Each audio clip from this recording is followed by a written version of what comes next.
Hello, and welcome to Common Scams and How to Avoid Them, World Elder Abuse Awareness Day 2026. I'm Catherine Bursch, your host today. I'm the Outreach Manager at the Area Agency on Aging, Pasco Pinellas. Now, this virtual workshop is an annual event recognizing World Elder Abuse Awareness Day, which is coming up on June 15th. Each year, the agencies on aging from across the state of Florida team up to put on this session. And here's why. It's important for you to understand and be better informed about how to recognize and prevent elder abuse. And here's another big reason for this presentation. We want to help you avoid being scammed. In case you're not familiar with the Area Agencies on Aging, we are 11 nonprofit organizations designated by the state of Florida to identify the needs of older adults and caregivers in our region. We're responsible for developing plans to address those needs. And our overarching mission is to help seniors live safely and with independence in their own homes and communities. Today's program is just one of many in which we strive to empower older adults to age well. Before we begin, just a few housekeeping items. This session is being recorded and will be posted to our websites and social media for all the folks who can join us right now. And following this program, we'll email you a recording and also some additional resources with how you can connect with your own Area Agency on Aging. During the presentation, please mute your microphone and turn off your cameras. And to have a better view of the speaker, turn on speaker view. That's in the top right-hand corner. If you have any questions, please type them into the chat box. We'll be monitoring that along the way, and there will be a question and answer session after all the speakers are done. And finally, due to the number of attendees, we may have some technical issues along the way, so please be patient as we try to fix any of them. Our first speaker is Brooke Hickman. She's with the Financial Industry Regulatory Authority, or FINRA, and she's the director of that group's Vulnerable Adults and Seniors Team, or VAST for short. The mission of VAST is to deter, detect, and investigate the financial exploitation and abuse of seniors. Brooke has graduate degrees in international business and has worked in the financial industry for years. Basically, she really knows her stuff and has some great information on how seniors can protect themselves. Welcome, Brooke. Thank you, Catherine. Thank you so much for having me. And thank you all for being here today. So just to give you a little bit of background about the company that I work for. So on the next slide, you'll see that FINRA is the self-regulatory organization overseeing broker-dealers in the United States. And our mission is to protect investors and maintain market integrity. And we do this by enforcing rules that govern broker-dealer conduct, and then we take disciplinary action when violations occur. This disciplinary action can include fines, suspensions, or revocation of registration. But by holding bad actors accountable, FINRA deters misconduct and promotes fair, transparent securities markets. So as Catherine mentioned, I am the director of the Vulnerable Adults and Seniors team. And there's two different departments of VAST. So you can see the mission of VAST, which Catherine had mentioned. And then on the next slide, you'll see the Securities Helpline for Seniors. So it was launched in 2015. It's a toll-free resource that serves investors of all ages, even though it's coined the Securities Helpline for Seniors. It's also become a resource for financial firms and other agencies as well. But if you call into the helpline, your call will be answered by experienced analysts. You can ask them questions about your financial accounts. They can help you in looking into or doing due diligence to verify the legitimacy of an investment. And they can also point you where to report if you think that you have potentially been the victim of fraud. So let's go into some of the tactics that scammers use. So the first tactic I'm going to talk about is phantom riches. So with this tactic, fraudsters will lure victims by dangling the prospect of some type of financial wealth or a financial windfall, and they'll create that illusion of imminent riches, which will ultimately cloud their target's judgment and could prompt sort of hasty decision making. So the scammers might offer opportunities that seem too good to pass up. And so by focusing the victims on that potential gain, they will then overlook the need to do any type of due diligence, or even unfortunately use common sense. So the promised riches are typically either completely fabricated or at least exaggerated, and victims might lose their initial investment rather than gaining wealth.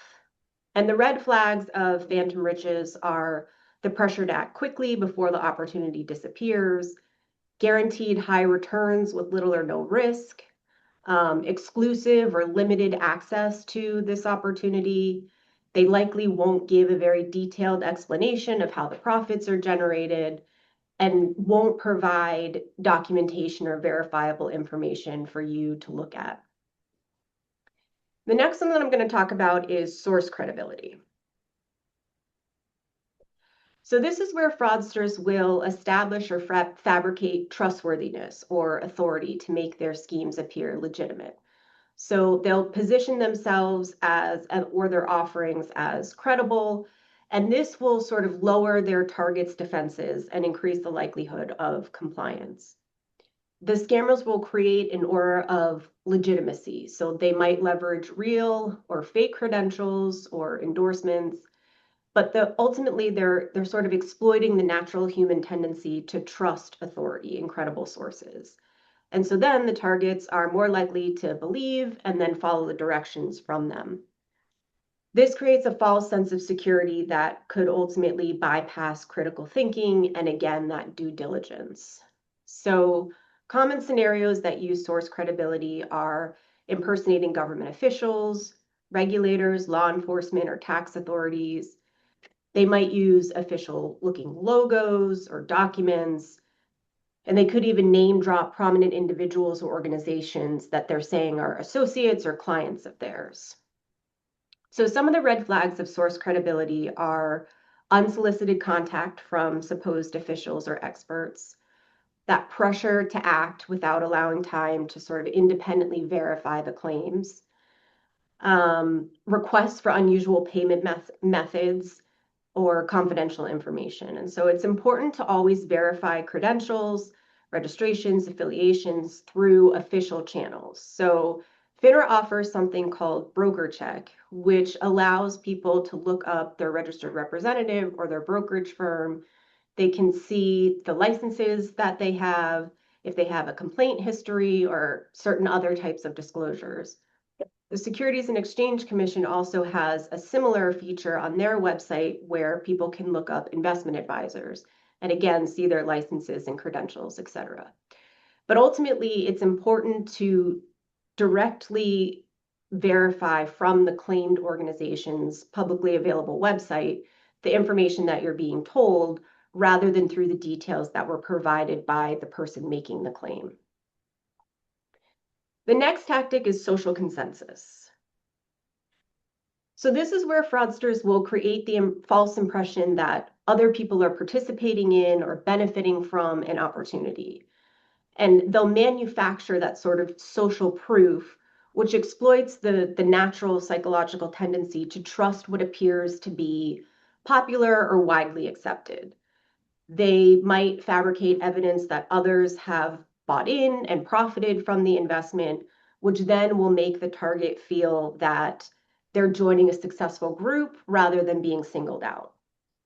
And it's just natural for us to look to other behaviors to guide our own decisions. So when an opportunity appears popular or widely accepted, we tend more to trust it without conducting that due diligence. It's sort of the FOMO or the fear of missing out concept. With social consensus, scammers might create fake testimonials. They could fabricate social media profiles, create fake online communities or discussion forums, So you really want to look out for testimonials that are overly enthusiastic, that are generic, social media accounts that were recently created with these testimonials, reviews that use similar language or formats, which could potentially indicate that it's a bot that's writing the reviews. So you never want to rely on testimonials, social media posts, or claims of widespread participation as your due diligence. And you want to be especially skeptical of opportunities that are promoted heavily through social media channels or within those closed forums as well. Next is reciprocity. So this is the tactic where fraudsters exploit the psychological principle that people feel obligated to return favors or gestures of goodwill. So by offering something up front, whether it's information, a gift, a service, scammers will create that sense of indebtedness in us that makes us feel more likely to comply with subsequent requests. It's natural for humans to have sort of a deep-seated social norm of reciprocity. So when somebody does something for us, we feel compelled to return the favor. And unfortunately, scammers will weaponize this instinct. So they know that victims who receive something will feel uncomfortable saying no to later requests. So they might offer free advice, tips, financial analysis, and then ultimately pitch some type of fraudulent investment.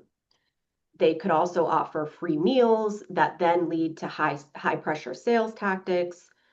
They could provide free demo accounts that then will later require some type of payment. So the red flags of reciprocity are unsolicited offers of free services or information, an emphasis on what the person has done for you when requesting something in return, free opportunities that then require you to put in your personal information or payment details. So you want to be skeptical about unsolicited gifts or free services, especially from unknown sources in a financial context.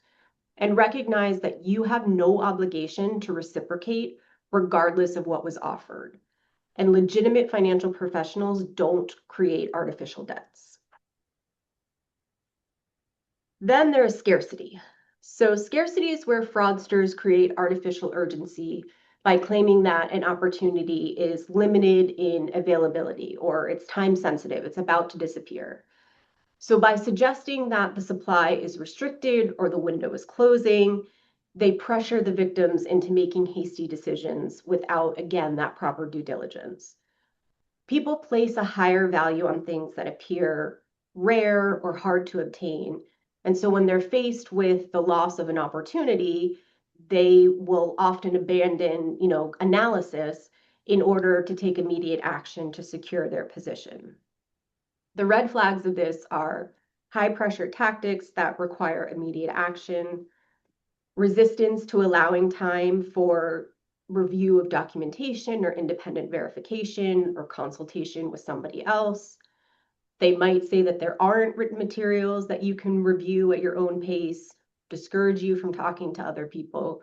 So it's important to know that legitimate investment opportunities don't require snap decisions. You need to take the time to conduct your own due diligence, consult with independent financial advisors, review material carefully. And you really want to be especially wary of opportunity that discourages you from outside deliberation, or if somebody's telling you not to talk to other people about it, that's a red flag. So I mentioned some of the scam tactics, and to emphasize what seems too good to be true likely is. So if someone is touting, unbelievable profits, you want to be suspicious. They might even show you a screenshot or a document that shows that an account has gained money. If you've already invested, they might even let you withdraw a little bit of those gains so that you think that it's real. But then when you want to withdraw the entire balance, then you're required to pay more, whether it be to cover fees or taxes. So you want to be highly skeptical in those situations. So we talked about the tactics, and now we're going to talk about some specific scams. So the first scam I'm going to talk about is the imposter scam. And this occurs when fraudsters pretend to be someone that they're not in order to manipulate victims into sending money or divulging information.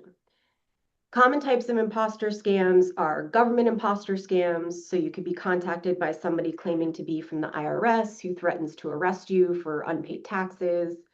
Business imposter scams that might claim to be from a bank or credit card company and say that there's fraud on your account. You could be contacted by someone claiming to be from a financial institution. They could even give you legitimate credentials that actually apply to somebody else.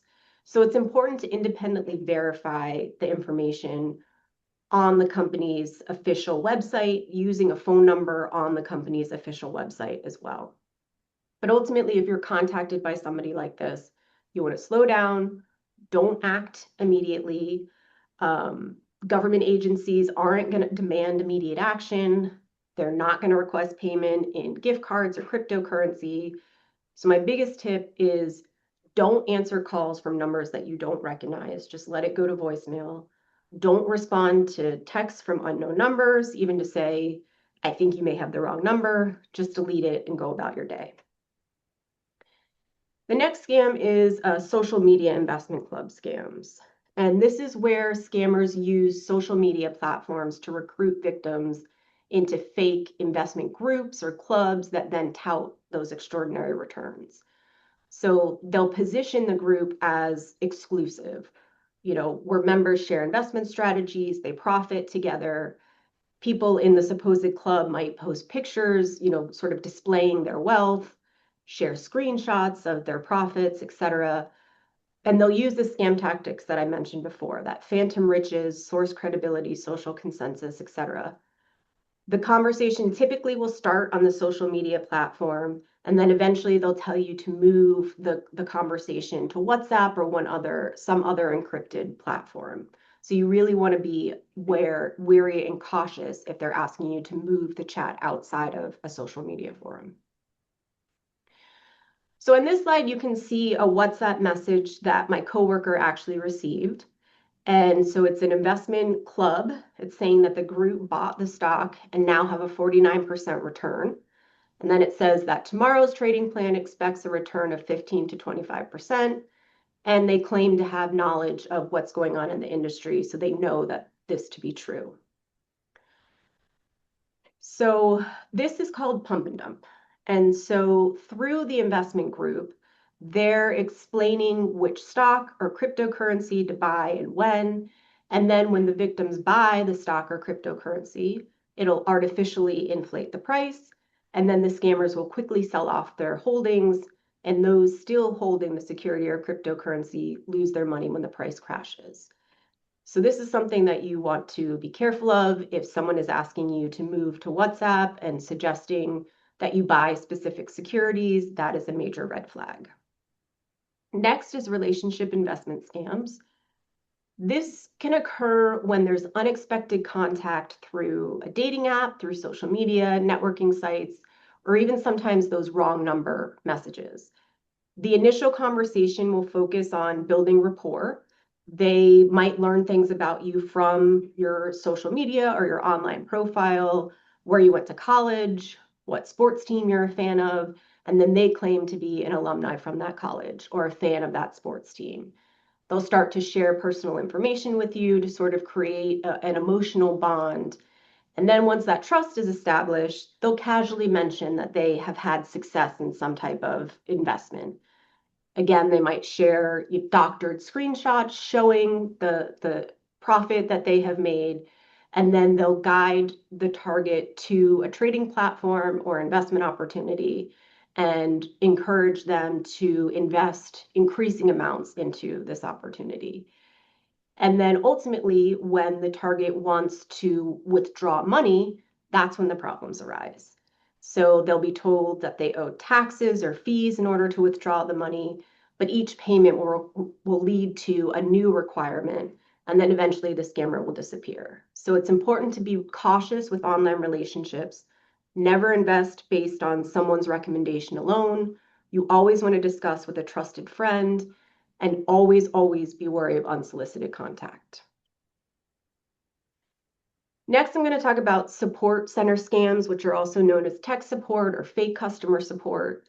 This is where scammers will create a fraudulent advertisement or manipulate search results to appear when people search support contact information for legitimate companies. So when you conduct an internet search, you don't want to click on the sponsored results. Sponsored doesn't mean it's legitimate. It means an entity paid for that result to be displayed at the top of the list. So typically there's a choice where you can hide sponsored results, and that's what you want to do and go down to the results below that. So in these types of scams, you think that you're reaching official support, then they'll use various tactics in order to gain remote access or request money, steal personal information, potentially install malware as well. So it's important that you don't give out your password, you don't give out your PIN. You can even bookmark the official support pages. So it's important just to do, your due diligence in that term. And if you are potentially compromised, you want to change your password, contact your financial institution to let them know that your account may have been compromised, monitor your accounts for unauthorized activity, run antivirus software, and report to authorities. So the FBI has a website called IC3, which is the Internet Crime Complaint Center. That is the hub for reporting internet crime.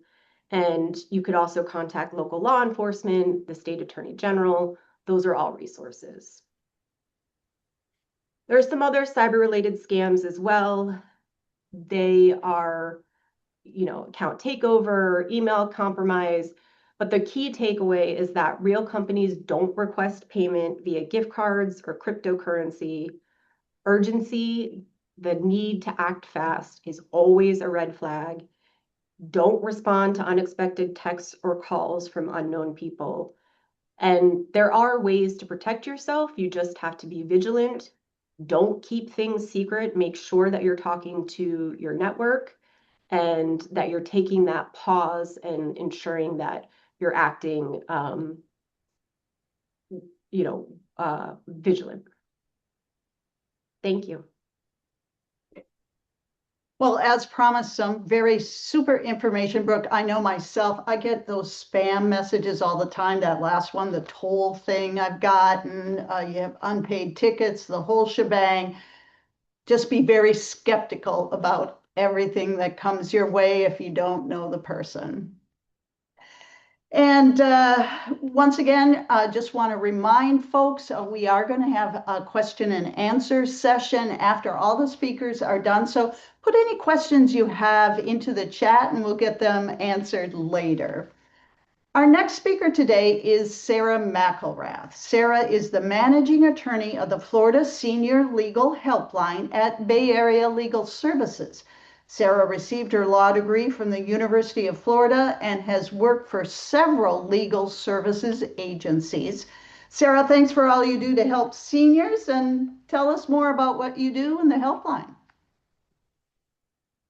Thank you, Catherine. All right, so my name is Sarah McElrath, and I am the managing attorney of the Florida Senior Legal Helpline. The Senior Legal Helpline is primarily funded by the Florida Department of Elder Affairs, and it's managed by Bay Area Legal Services, which is based out of Tampa. Next slide.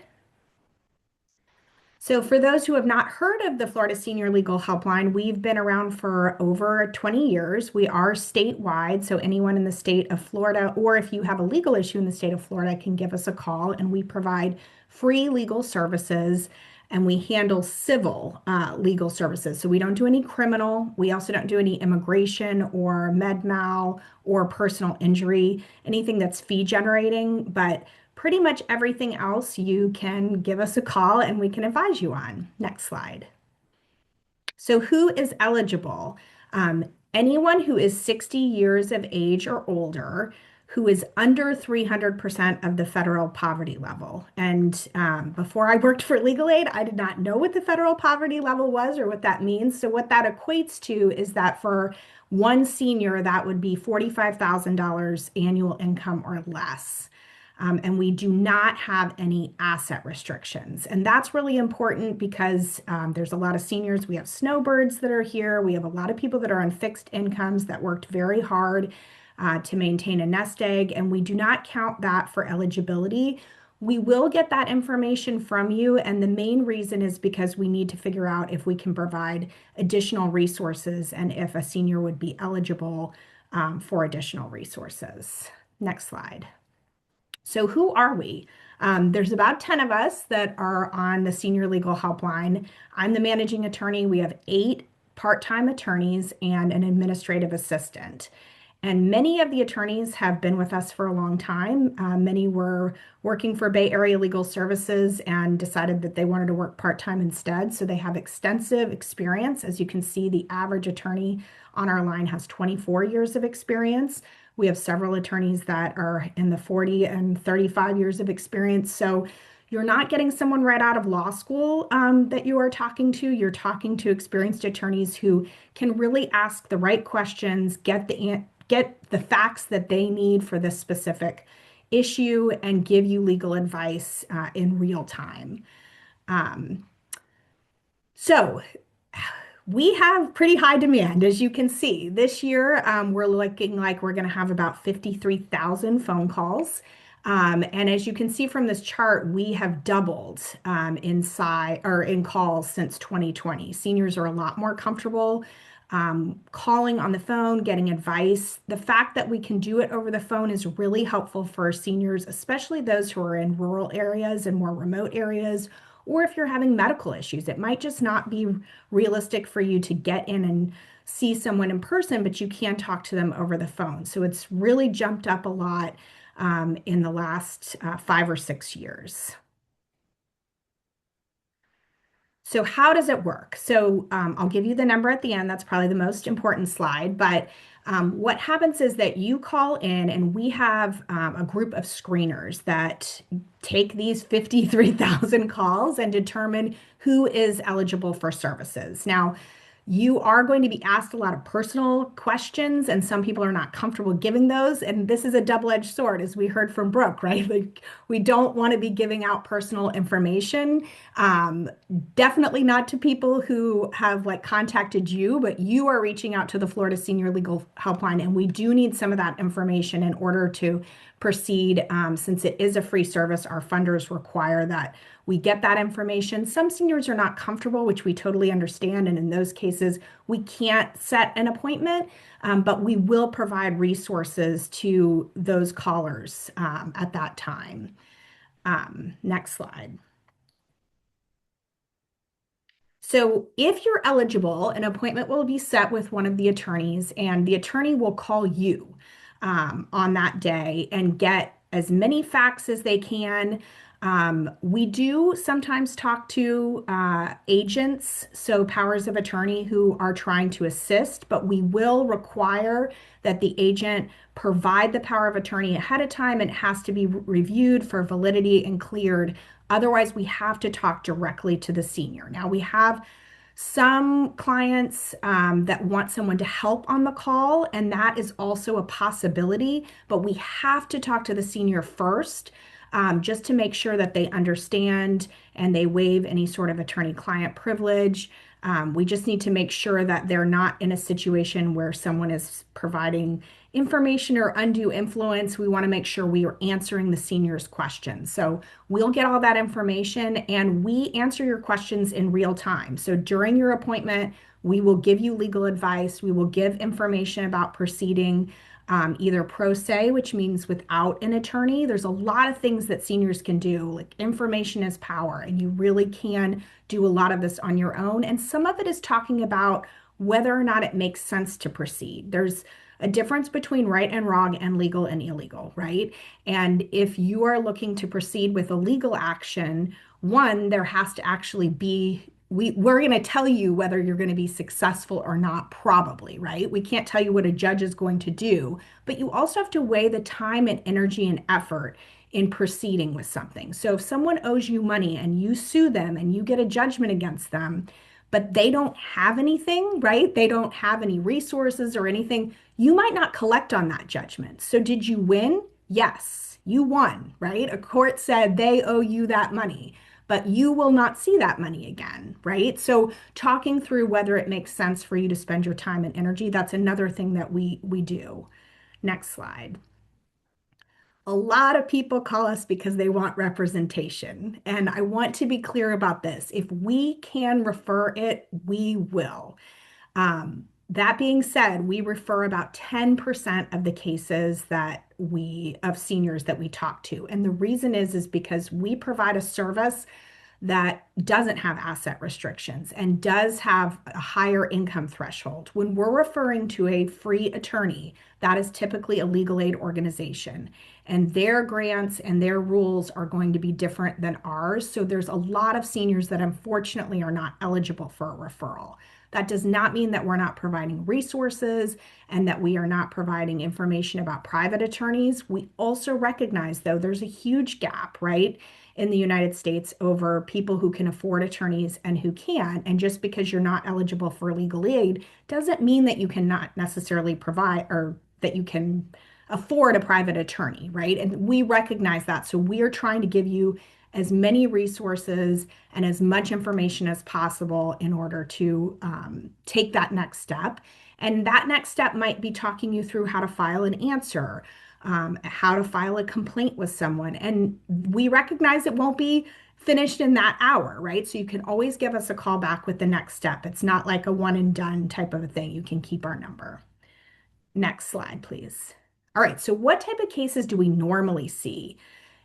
The bulk of it is housing and consumer. And I know Brooke talked a lot about the consumer, so I won't harp as much on those, but we see a lot of home solicitation, which means people coming door to door and having seniors sign things that they don't really see the contract. I'm sure you guys have had the experience of someone giving you a tablet, right, an iPad or something like that to sign, and you're not sure what you're signing.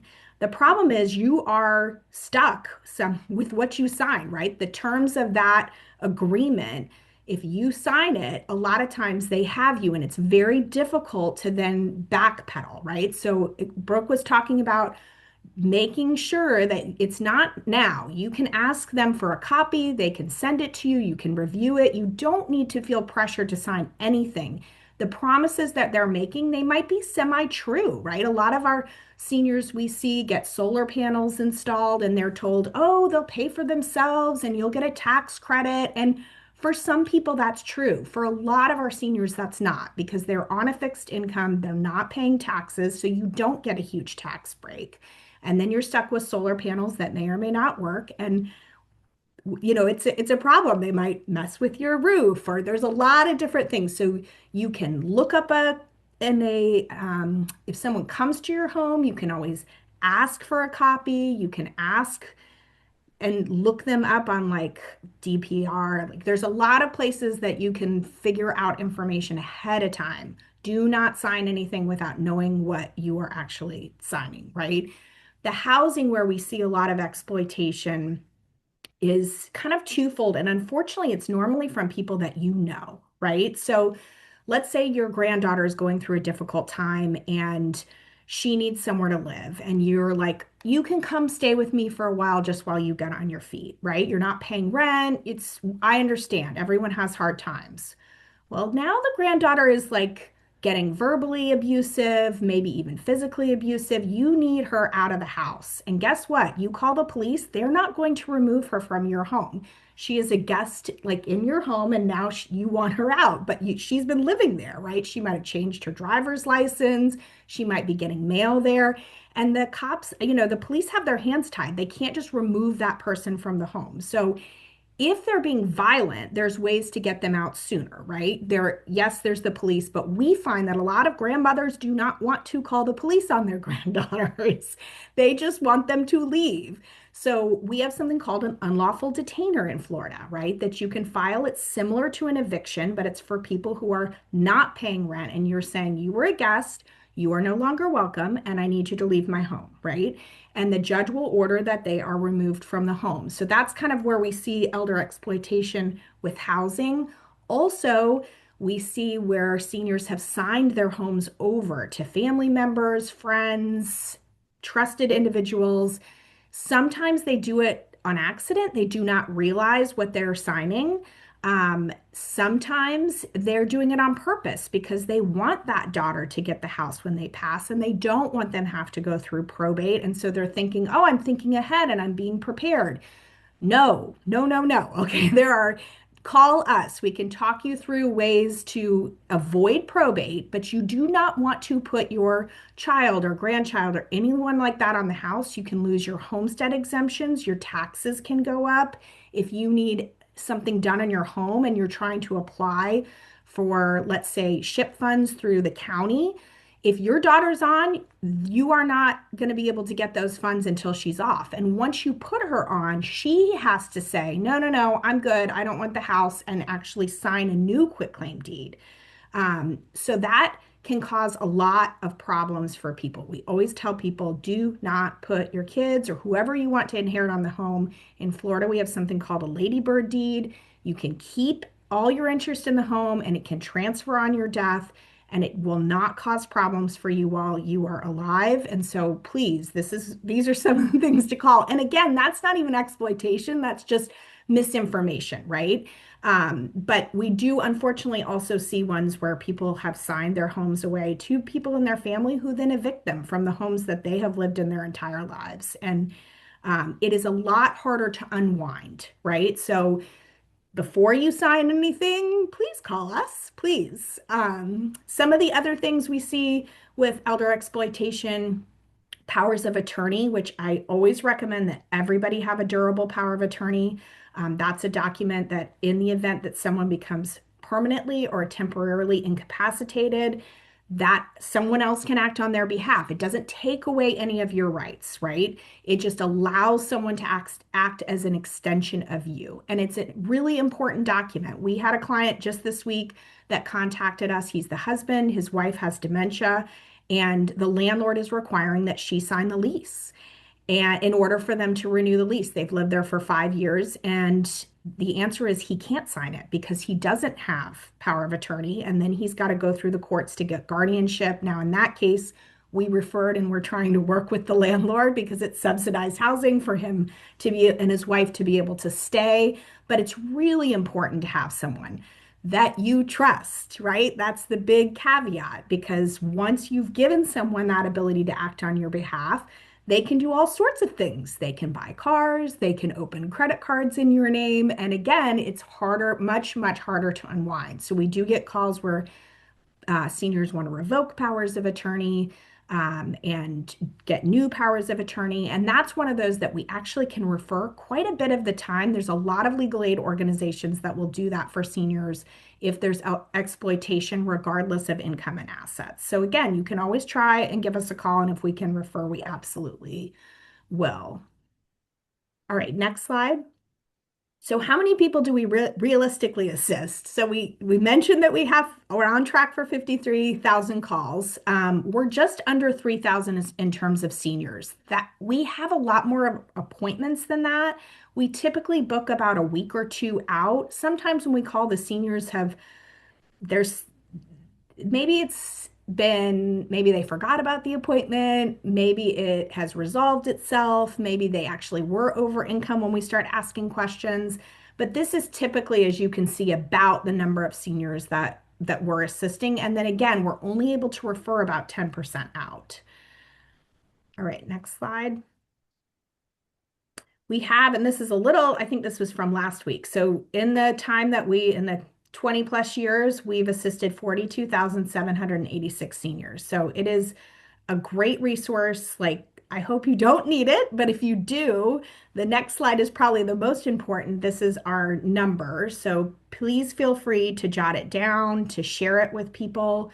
And we would be happy to talk to you and see if it's something we can assist or even point you in the right direction. The screeners are absolutely magnificent at, if you call in, and even if it's not a legal issue, trying to make sure that they're connecting you to resources in the community and throughout the state that would be able to assist you in taking that next step. Thank you so much for your time, Sarah. Some great info there. That housing information in those situations, really interesting. And our final speaker today is Officer Joel Quattlebaum. Joel is a Florida boy. He grew up in Largo, that's here in Pinellas County. After spending some time in the Marines, he attended the police academy and was hired by his hometown of Largo. Joel is now the city's senior services officer, so he focuses on solving the problems of seniors, and that includes crimes against the elder population. Here in Pinellas, we wish we could clone him. Take it away, Joel. Hey, good morning, everybody. My name is Officer Joel Quattlebaum. I work for the Largo Police Department. This is a huge opportunity to be here today, and I really do sincerely appreciate it. Thank you, Catherine, for that warm welcome. This is something where this is very near and dear to me. We talk about law enforcement interactions with seniors. Most folks don't go their entire life with having maybe 1-2 interactions with law enforcement. But what we see in my area or my neck of the woods, as we say sometimes, is, you know, we look at our calls for service and just elder fraud is so prevalent. It's something where we wish that we could stomp it out and we could come with a cure, a solution that was going to be a long-term problem solving step that we don't have to take any more fraud reports. But the sad reality and truth is that on a daily basis, it's one of the most common calls for service that we have in our area. As a matter of fact, City of Largo, just for reference purposes for those in different parts of the state, is in the middle of Pinellas County. And if you did not know, Pinellas County is the most densely populated county in the entire state. But then to concentrate that further, the City of Largo is in the middle of that most densely populated county. And then from there, we look at our demographics. Those that are 85 years of age or older, Pinellas County does take the stat for having the most, those that are 85 years of age or older. So when we look at our demographics and our geographical location for the City of Largo, we have a very target-rich environment when it comes to fraud. And so we have taken this very forward-facing approach to trying to mitigate those risks for our seniors here in Largo. When we have about 85,000 residents, over 47% of our residents are considered seniors. So we have to be forward-facing. We have to try and meet this as it comes. Go ahead and move on to the next slide here. I want to talk about a couple different objectives here. Law enforcement investigations as far as what to expect. Like I said, most seniors don't have an interaction with law enforcement maybe once, twice in their life. It could be a traffic crash. It could be something where maybe a bicycle got stolen, but it's not very common, right? But one of the things that we're seeing is a huge uptick when it comes to investigations involving fraud, scams that have transferred into the fraud realm. We're going to talk a little bit about how to differentiate between a scam and a fraud, and then how to report those different methodologies. You heard a little bit more from Brooke as far as like what you're looking at as far as Federal Trade Commission, IC3. I want to really get into a little bit more of the weeds on that as far as law enforcement and how we can help you be successful. Then, of course, I want to review a couple of our situations that we've encountered on our side, calls for service. Everything's going to be kept confidential as far as the actual names and those related in those situations, but they do serve as a good talking point, what we encounter on a daily basis. And the stuff that we see that just unfortunately is life-changing for a lot of folks. With law enforcement, of course, as the name indicates, we have to go based on the state statutes, based on the laws of the land. So we look at different statutes that help enable and empower us to do our job. Some of the statutes that you see on the screen here: scheme to defraud, fraudulent possession of personal information, we call that PII, then fraudulent use of credit card, stolen credit cards, and then exploitation, elder abuse, neglect, and then the Adult Protective Services 415 statute. These are all statutory assets that help law enforcement do their job to help protect and help serve. When we get the call for service, we want to be able to provide the best service for folks involved. And so that involves is a knowledge of the statutes, involve what needs to be done, what needs to be satisfied within that statutory requirement in order for us to best serve and protect those that are calling us. If we can move on to the next slide. So we talk about elder fraud. This is something where I can tell you right now, as soon as I log in each day, it is not uncommon to see at least 1, 2, sometimes 3 calls for service holding on day shift. Then as we get throughout the day, folks continue to get called. And then it's not even uncommon to see on midnight shift, 9 o'clock at night, you got a fraud call for service. This is something that throughout the day, just perpetually, we are encountering fraud all throughout the day. Our desk officer, that is one of the most common things that people walk into the front desk. For those that have had interactions with law enforcement. Most of the time, it's by happenstance. Again, it could be a traffic crash, could be something, somebody's dogs run through the neighborhood, etc. But it's nothing typically that is so impactful that changes your life. But the folks that come to the Largo Police Department that walk into that front desk, they are facing life-changing situations. They're so motivated they left their home, drove through Pinellas County traffic, and they went to the Largo Police Department to report what they're encountering, right? So we look at fraud, and we look at scams, and it is very important to differentiate between the two of them so that you can be successful in how to report. A scam is simply a solicitation. It's an attempt. What they want is a couple different things, right? They want your money. They want your personal information, your PII, okay? Those can be reported via Federal Trade Commission or the IC3, the Internet Crime Complaint Center with the FBI. However, when a scammer calls you on the phone, you get that text message, you click on the link, you respond to the email, and we compromise our personally identifiable information, social security number, driver's license number, bank account info, credit card number, anything that identifies you specifically, it ties specifically to you, you have a breach of that PII. Also, any type of financial loss, and it can be insignificant. It could be $5, $10, $5,000, $60,000, $100,000. We take all those as actual fraud reports. So when we have that breach of PII or we have an actual financial loss, at that point, we now need to look at reporting it via an actual law enforcement report, which is covered under one of those statutes that you saw in that first slide. The statutes enable us to report, and from there, that report gets put into what we call the NIBR system, and it goes on a national level. So when you see those IC3 statistics that the FBI polls, that's based on national reporting standards from law enforcement all across the country. If we go on to the next slide. So we talk about scam reporting terminals. This presentation can be available to you afterwards, but Federal Trade Commission, IC3, their websites are extraordinarily easy to navigate. I applaud them for the time and effort that they've put into making their websites very navigable. Something where you can upload documents, you can put in contact names, phone numbers, addresses. Who are these folks that are reaching out to you via phone calls, text message, secret shopper that you've been selected for, emails, Prince emails that say they want to come meet you, these romance scams. They put information in there that helps tie in little pieces, right? And so when we get folks that want to report that they've been scammed, right? They've got this phone call, they received a text message, they got an email. What we end up encountering a lot of times is folks will go to the police department or they'll call our dispatch, but they don't know the difference between the scam and the fraud. And so they got the phone call, but no personal information was compromised. There's no risk for their identity to be taken, or there's been no financial loss. What we encounter here is somebody who's been scammed, and unfortunately, it is extraordinarily annoying and nerve-wracking in some cases too. To have these phone calls, to have these text messages, to have that fire and brimstone approach of something bad is going to happen imminently, right?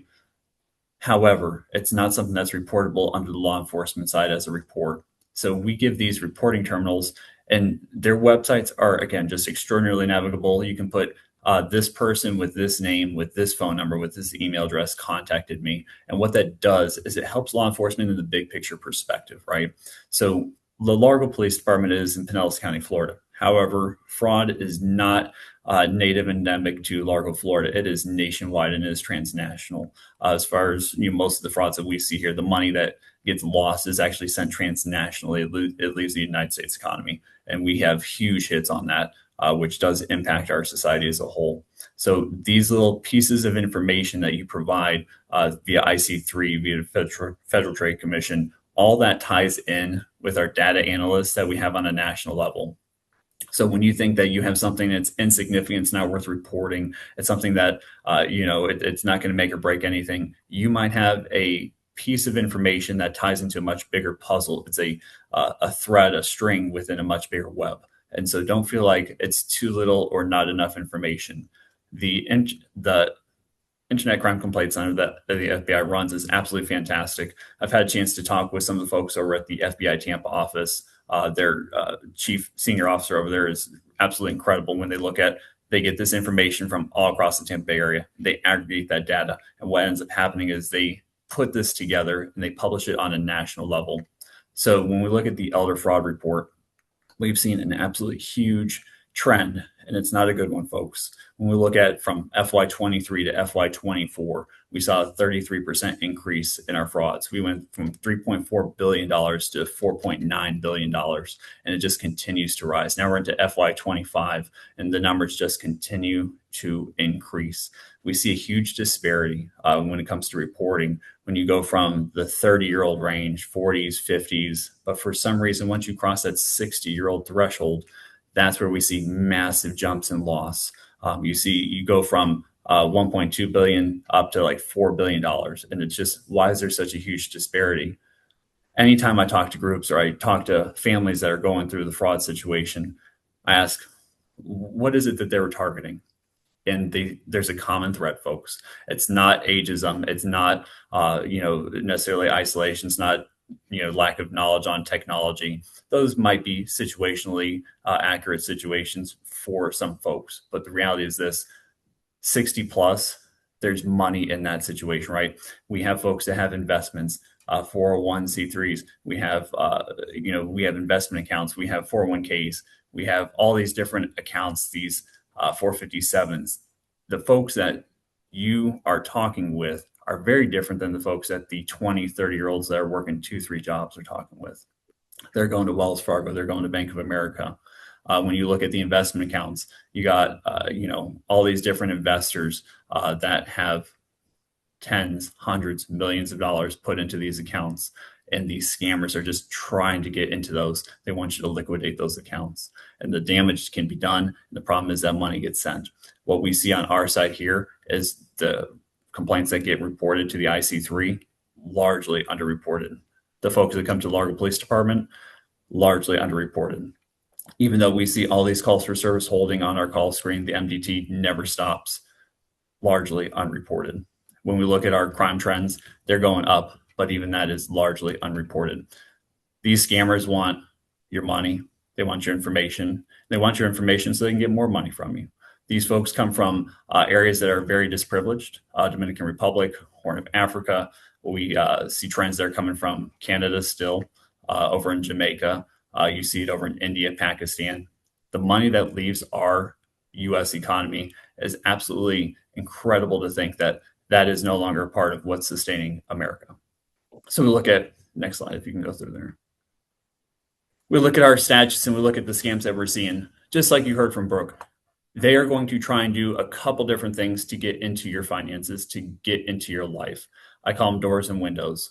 The methodology really doesn't matter so much because they want one of two things. They want your money, they want your info. I call it the fire and brimstone cookbook or the good news cookbook. They're either going to entice you with, hey, this is going to happen if you don't take action now. You're going to be in trouble. You're going to have a warrant for your arrest. Law enforcement is going to show up to your door. Or they use the other cookbook where it's great news. You've won the lottery, or you have money that's owed to you, or this asset or this prize is going to be delivered to your doorstep. Either cookbook that they use, their intent is the same. They want to deceive you, and they want to try and get your money or your identity to get more money. So the assets that you have, your investment accounts, the real property that you have, your homes, the boats, the RVs, the secondary homes, the vacation homes, all that's in play. Don't think any of that is not in play, because when we look at our calls for service, we've seen folks go from having a full investment account, they've got a savings account, they've got their property paid off, they've got their car paid off, and they're set. They're living well. And they go from that to being homeless on the streets. The calls for service that we see, folks, it can be not significant to completely life impactful. We've had folks have to move back up north. They lived in sunny Largo, Florida, living well, financially stable, and they can retire there and enjoy the rest of their days here in Largo, Florida. However, due to the scams that became a fraud, they got into their lives, those doors, those windows. They built that trust. They crossed that affinity barrier. Once that rapport is built, this person's now contacting them morning, noon, night, checking in on them, just seeing how they're doing. And if you don't think that they're not going to send flowers, if you don't think that they're going to send crackers and cheese baskets, trust me, they will. When you think about it from an investment perspective on the scammer side, they're cubicle in Pakistan or India, right? They can order flowers.com. They can go to these websites. They know where you live. There's data aggregation sites all across the internet, whether it be Fast People Search, True People Search, Spokeo, Family Tree Now. There's so many different websites that aggregate your data with your current phone number, current home address, current email address, that they can research you from their cubicle thousands of miles away. In order to build that rapport, in order to get that buy-in with you, regardless of what cookbook they're using, Good News, Fire and Brimstone, they can reach you from a distance. We've had folks get flour just randomly from the scammer saying, "Oh, I'm thinking of you." Why are they getting flowers? Well, people are like, that actually costs money. Yes, because they know they're going to get a lot more money in return if they do. They want to build that rapport. They want to cross the affinity barrier. On the law enforcement side, we get the after action report, right? We get the call, "Hey, I've lost this money," or "Hey, my account's been compromised," or "Hey, I don't know what to do. I'm about to be on the streets homeless because I have no money." So we see this in a very real, impactful situation, right? So the common scams that you see on the screen and what Brooke highlighted, those are just a sampling in the cookbooks. And the cookbooks are thick, folks. They change by the day. But the tried and true is always this. They're going to find their way. They're going to worm their way through a door, through a window, into your life, into your finances, be it through Good News or through Fire and Brimstone, that something's going to happen that's terrible. Either way, they're trying to get your money. They're trying to get your information. A couple case examples I want to share with you is Miss Mary. We got the call that this senior was about to be, unfortunately, evicted from her apartment complex. Time of the year that we're looking at, tough times. It was the holiday season. I was wondering, maybe, did we overspend? Is it a tight budget, fixed income? What could it be? Come to find out, I go talk with Miss Mary. Knock, knock. "Hey, I heard that you're going through some rough times. What's going on?" Just a general welfare check they're concerned for. Well, come to talk with her, she had a stack of mail that was about this tall. Wondering, well, who's all this from? Because it kind of gets my attention when I start seeing stacks of mail like that. A lot of it was Publishers Clearinghouse, or Publishers Clearinghouse, rather. So go through and I look at and I point out all the different details and all these different parcels of mail that she's receiving. Come to find out, she was sending them so much money that she no longer could afford her rent. The scammers had gotten their hooks into her. They contacted her regularly, phone calls. They sent her stuff in the mail. This is something where she didn't have any family. There was nobody really checking in on her, right? So this scheme to defraud, right? The state statute is a scheme to defraud. It's ongoing orchestration. This was ongoing, folks. They crossed the affinity barrier from a random parcel of mail that she'd received to getting regular conversations, regular phone calls. She was so involved with them that she kind of looked forward to the phone calls. She kind of looked forward to the mail. And it was kind of one of those situations where the risk of being on the streets was not as significant as the reward of that contact. Isolation is one of the biggest things that we see in law enforcement, be it exploitation investigations, abuse investigations, or schemes to defraud investigations. Isolation is a very common key factor. Again, they want your money, they want your information, regardless of what those state statutes are. Move on to the next one here.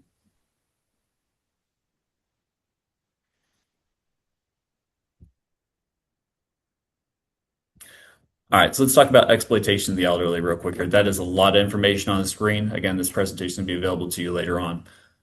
In a nutshell, an exploitation investigation is something that is not a short and not a quick investigation. These typically take many months to a year sometimes to investigate, if not longer. But in a nutshell, what it is you have a theft statute that is exacerbated by somebody who is in a position of trust, or there's a business relationship, and then there's some type of component where they lack capacity, right? And that the person that's involved knew or should have known that they lack that capacity. These ones typically get very in the weeds when it comes down to investigations on the law enforcement side. So when you call to report what you suspect to be an exploitation of the elderly case, just know that it is going to be a long time that you're talking with the law enforcement officer, right? There's some things that's going to be needed: financial statements, medical documents, witness statements, anything that's pertinent to that situation. Friends, family, neighbors that knew what was going on can give that background situation. These exploitation cases are crimes against people as well as financial crimes. It's kind of a blend between those two types of investigations. For us, they get very in the weeds because a lot of times we have to subpoena medical records, we have to subpoena financial records. But what ends up happening nine times out of 10 is you have somebody who's in that position of trust. It could be niece, it could be a nephew, it could be a close friend, it could be a family member, somebody who's in that position of trust. And because of that position, they end up talking with that person, and they know that they lack capacity. They take them to the doctor's office. They take them, to this specialist and to that specialist, and they know what's going on, and they take advantage of that situation. They say, "Hey, I want to help you," and then they start getting money. If we go to the next slide here. Sometimes that position of trust is a business relationship. So under that guise and premise, we had a gentleman in Largo, Mr. Rick, and he was an incredible gentleman, served in the Marine Corps. Everything was semper fi with this guy.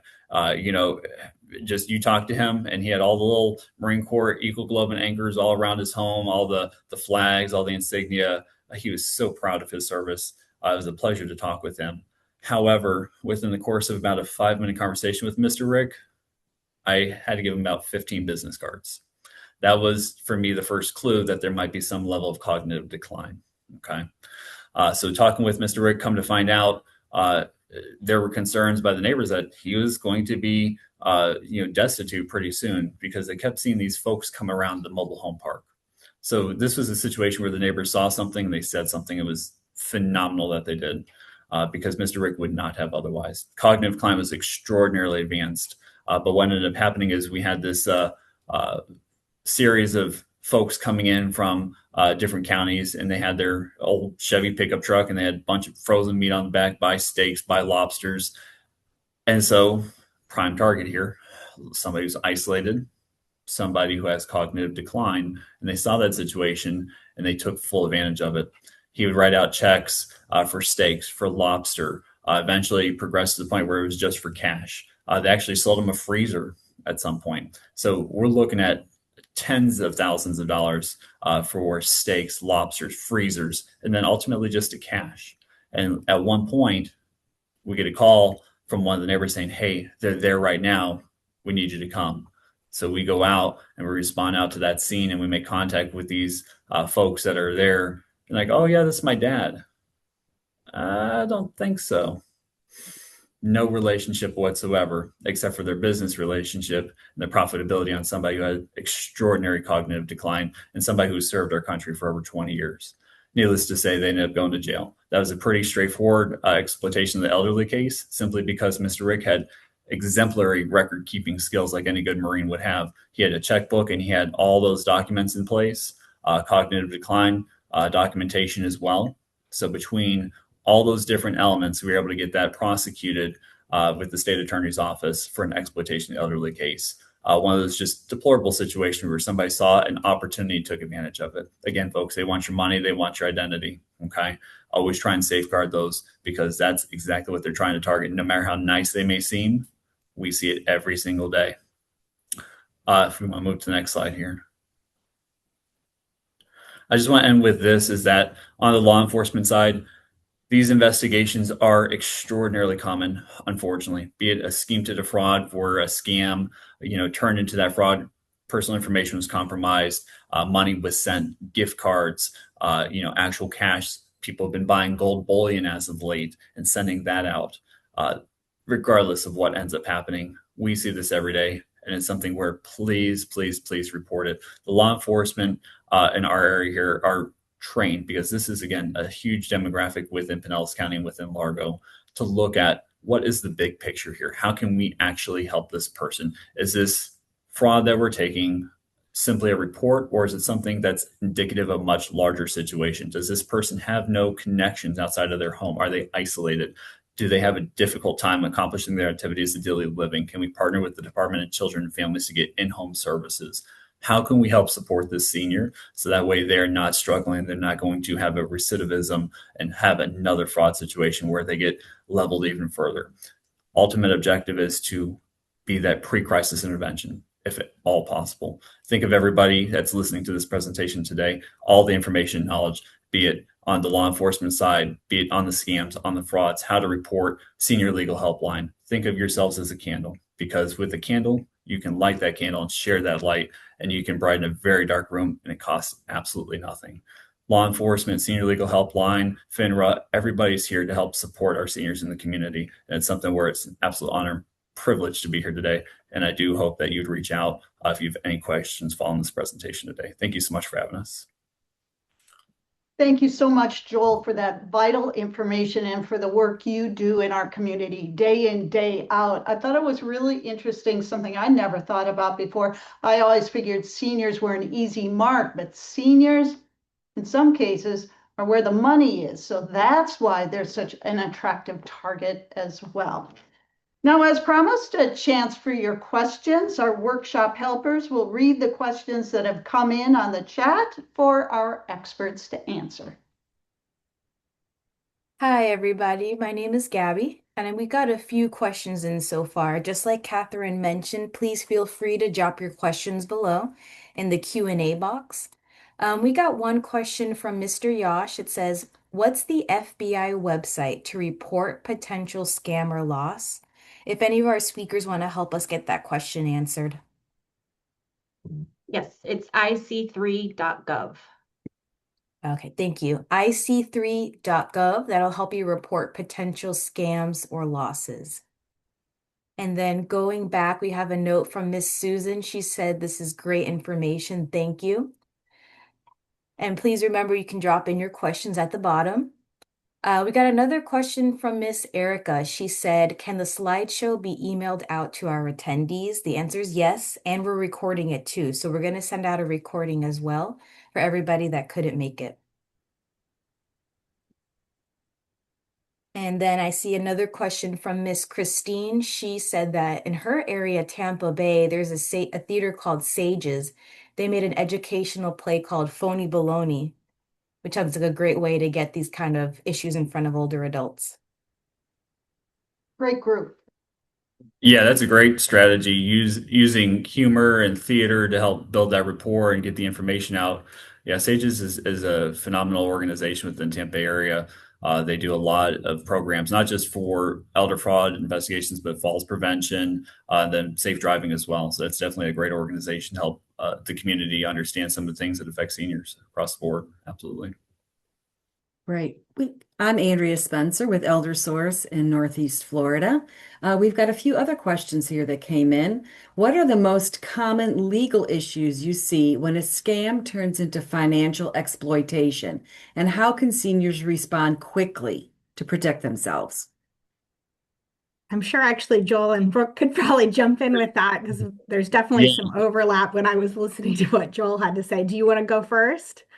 Sure, I'll just jump on that real quick and then I'll turn it over. So when this is happening, things happen quickly, especially when you have bad actors involved, be it some neighbor friend or it's a family member, right? Typically, a lot of times when you see these exploitation cases, it's somebody's very close to the senior and they're very knowledgeable of the situation. So they know what to say and when and how to say it. They know how to utilize their documents, right?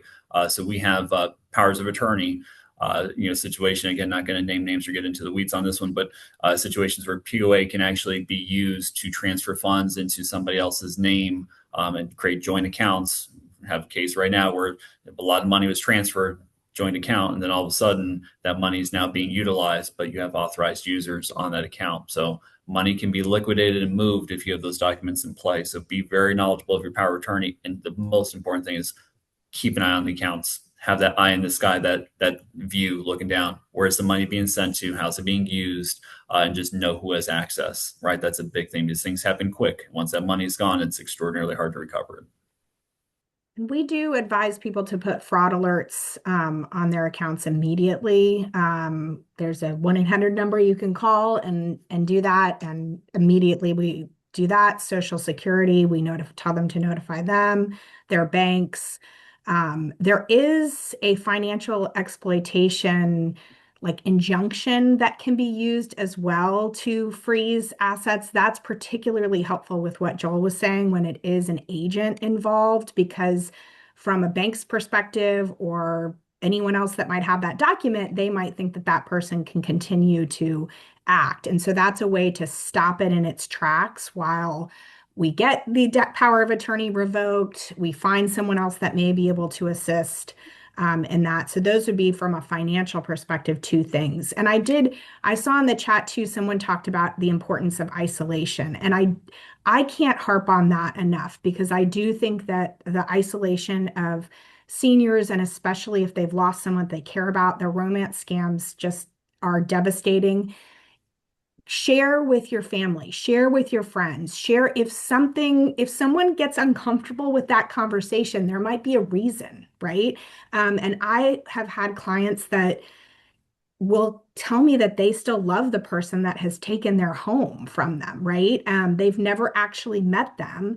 And there's been a series of reasons why this amazing person from another country hasn't been able to come. There's been surgeries, there's been car accidents. But the bottom line is they lost everything. And one of the scammers even called one of the seniors back to apologize. And he said, look, this is where I live. I have 3 kids. I'm just trying to I care about you a lot because it was years. This doesn't happen overnight. That the trust is built over years and there is a loss and it is real for some of these seniors who establish these relationships.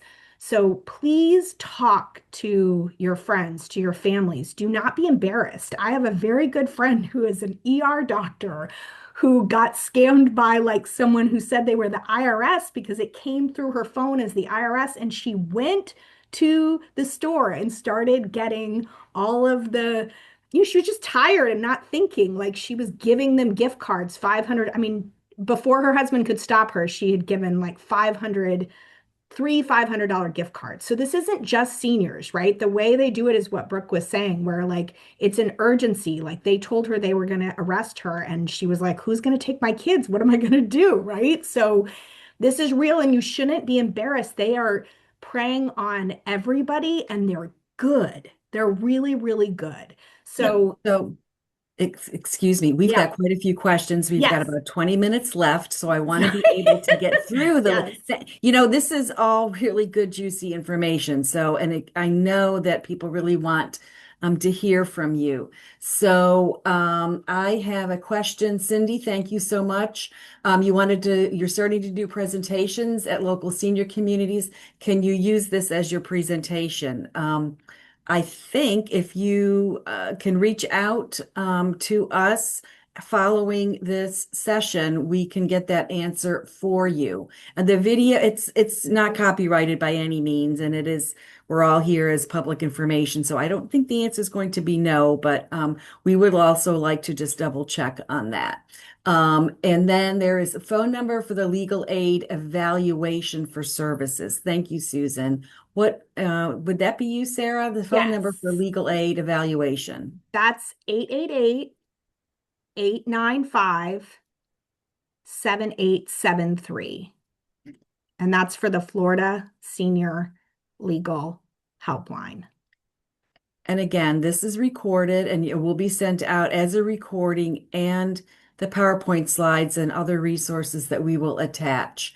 I am seeing a question from Maria. What happens if I gave out my social security number to an online website I was not familiar with, but they were convincing? How do I protect my social security number if I've already given it out? Now I'm receiving calls like crazy of unknown numbers of things I did not sign up for or were aware of. I hate to say it, but you are in the storm, my friend.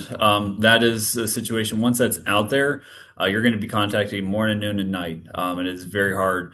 There are some programs out there like Nomo Robo and things that can help with the auto dialers, but once your information, the contact info is out there, it is extraordinarily hard. It's kind of like the old game of whack-a-mole where you can block one number on your phone, block another number, block another, but they keep calling and they can change it. They have apps on their phone so they can generate brand new phone numbers and call you again and again and again. Unfortunately, what I've seen with a lot of seniors is they end up having to change their phone number if the calls get so pervasive that they can't just keep blocking them. Gabby, do you want to get those two questions from Debbie and Laura? So Miss Debbie asked for the Florida Senior Helpline, what is the minimum age? 60. There we go. This is going to be 60. That's a good Laura, question, Gabby. If I could just jump on there real quick. When we say seniors, there's AARP, you got 50, you got 55, you got 60, you got 65. A lot of the Florida Department of Elder Affairs stuff is 60. For our criminal statutes, the threshold is 65. So we are actually able to exacerbate and upscale our charges to felonies a lot of times. Simple battery, simple theft, that's normally just a misdemeanor. If it's on somebody who's 65 years of age or older, actually elevates it to a felony. So a lot of our investigations end up becoming felonies simply because of the age of the person involved. Oh, that's good to know. I didn't know that. Thank you, Joel. Laura asked, do you have this presentation in Spanish? I do not have it in Spanish. We can ask our speakers if they have a version in Spanish, but we'll have to get back to you, Laura. We have a question here from, let's see, Catherine says, I am so glad law enforcement is involved in these topics. I'm now planning to meet with local law enforcement in Santa Rosa County, Florida, to make sure they have the information they need. Thank you so much. Erica says, we're having an issue with residents receiving scam calls on their personal cell phones at our assisted living facility. The calls are trying to convince the residents to switch their health insurance in order to get a $50 gift card. We don't find out until later when their previous doctor or pharmacy can no longer see the resident. Has anyone else dealt with this? Is there a running list of scam artist phone numbers? Is there a way to block these phone numbers before they can call the resident's phone? Any advice would help. So the big thing is stay off the lists is what I could say is if you get a number that calls your phone and you don't recognize it, don't pick it up because that could be an auto dialer. And once you pick it up, that auto dialer puts that phone number on a different list that there's a human attached to that. So you're going to start getting called morning, noon, and night if you pick up that unknown phone number. That's a good way to get switched to that list. Apart from that, it is kind of like whack-a-mole. Once you're on that list, trying to block each number individually. You can use, there's programs, there's apps. Nomo Robo is one of them that they use for landlines. But as far as numbers coming in, if it's not known or it's not on the list, you can do that. I've had folks where they go to their actual phone carriers and they say, hey, only my contacts can call me. That's a little challenging and it's not always the most favorable option because then nobody can call you other than if they're in your contact book. But if it gets to that point, it gets to that point. I would also suggest if there's anybody on this call today that they're an activities director or they're some sort of manager at an assisted living community, do check with your local law enforcement agency see if they have a community officer that can come out and give a presentation. You can easily slip a flyer underneath or in the mailboxes of your residents to say, did you know? And if you are concerned, here are the number or information that you can reach out for more information. So I think there's different, if you want to say, marketing tactics to get that information into people's hands, hopefully ahead of time. But a lot of communities, Seniors versus Crime has a number of chapters across the state, and those individuals do come out to make presentations, as does AARP. AARP Florida, they have volunteers in our area here in Northeast Florida, at least 40 people that go out into the community and give presentations on all different kinds of topics. So between AARP, Seniors versus Crime, and your local law enforcement, hopefully you can get somebody into your senior living community to set the record straight and help them stay protected. Let's I look was at the gonna, real quick, Erica did follow up. She says a lot of our residents have dementia or Alzheimer's, so they're not always cognitively aware enough to not answer to unknown phone calls. And I would say too, Erica, maybe reach out to your local AAA, the Area Agency on Aging. They have volunteers called Shine, serving health insurance needs of elders.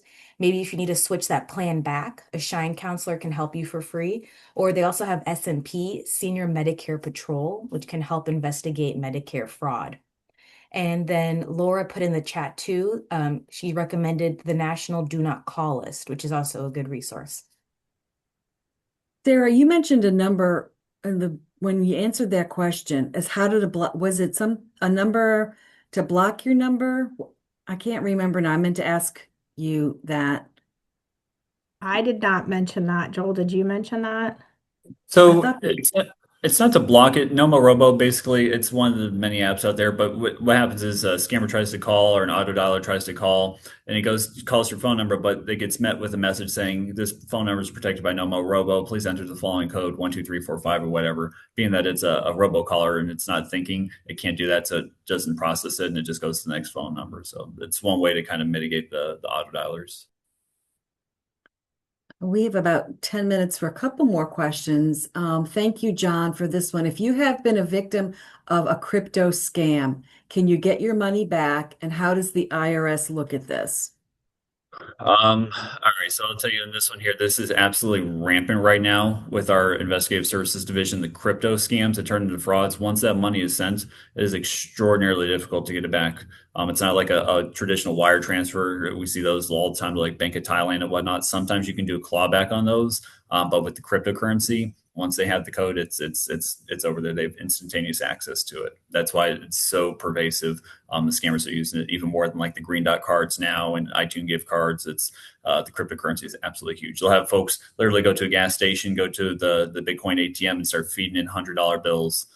So we've had to partner with our local gas stations and whatnot that have these Bitcoin ATMs in there and have like notices posted, "Hey, this could be a fraud. Don't do it before you talk to somebody." Brooke, did you have anything to add regarding crypto, if that's something that your organization deals with? I mean, what Joel said is accurate. It is nearly impossible to get it back, unfortunately. But I did want to say for the person that gave out their social security number, they may want to consider putting like a credit freeze on, and they can also report it to the Social Security Administration. And there's also a way to report to the FTC on the ftc.gov website, just to and really pay attention to what's going on in their accounts. Yeah, thanks for jumping back to that because that's also something that should be on law enforcement's radar as well. So just get that documented because uh, that is PII that has been breached at that point.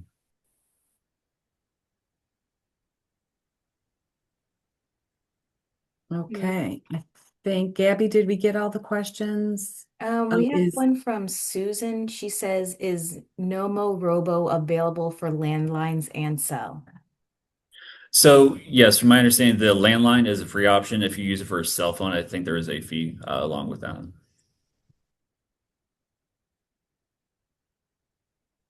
Thank you. And Christine had a good suggestion. There's a setting on your iPhone where it will ask unknown callers to identify themselves before the call can go through. That, again, a little technical advancement, something for people to think about as well.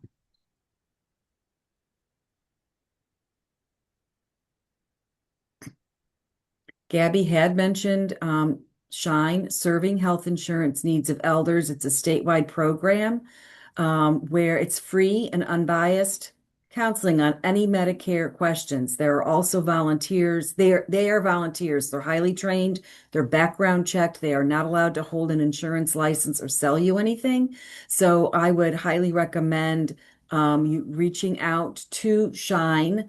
They also have the Senior Medicare Patrol, SMP, which I think if anybody's been experiencing Medicare fraud, you get the knee braces or the elbow braces, mailed to you, the COVID tests, anything that looks suspicious on your Medicare statement. And we highly, highly recommend that you actually open those up and look at them and look at how things are itemized. We had a great example of how one of our Shine SMP volunteers got a call from a woman. She saw $400,000 worth of skin graft treatments being charged to her Medicare number. That was coming out of Miami. A gentleman was defrauding Medicare tens of thousands of dollars, hundreds of thousands of dollars, using her Medicare number. When in doubt, please call Shine. And I'm the number I'm blanking. Gabby, do you know who knows? Catherine, do you know what the Not Shine off the number is? top of my head. We should know, sorry. And we'll look it up here in a second and put it, restate that. Patricia, there, you look like you know. I do. It is the Elder Helpline number, 1-800-963-5337. Say that again. 1-800-963-5337. And that is a statewide number. Here we go. Thank you. 1-800-96-ELDER. And kind of to follow up on what Andrea mentioned about the fraud out of Miami, we're in Jacksonville to give you some context of why that was a big red flag. All right, Catherine, I think we can wrap it up. All right. Well, thanks for everyone for joining us today. Such great information. Thank you to all of our guest speakers. As I mentioned, folks on the session will receive a copy of this recording and other helpful resources and contact information for each of the area agencies on aging. If you do suspect abuse, neglect, or exploitation, call the Florida Abuse Hotline at 1-800-96-ABUSE. That's 1-800-96-ABUSE. I'm Catherine Bursch, and for all the area agencies on aging, have a great rest of your day and live well at home.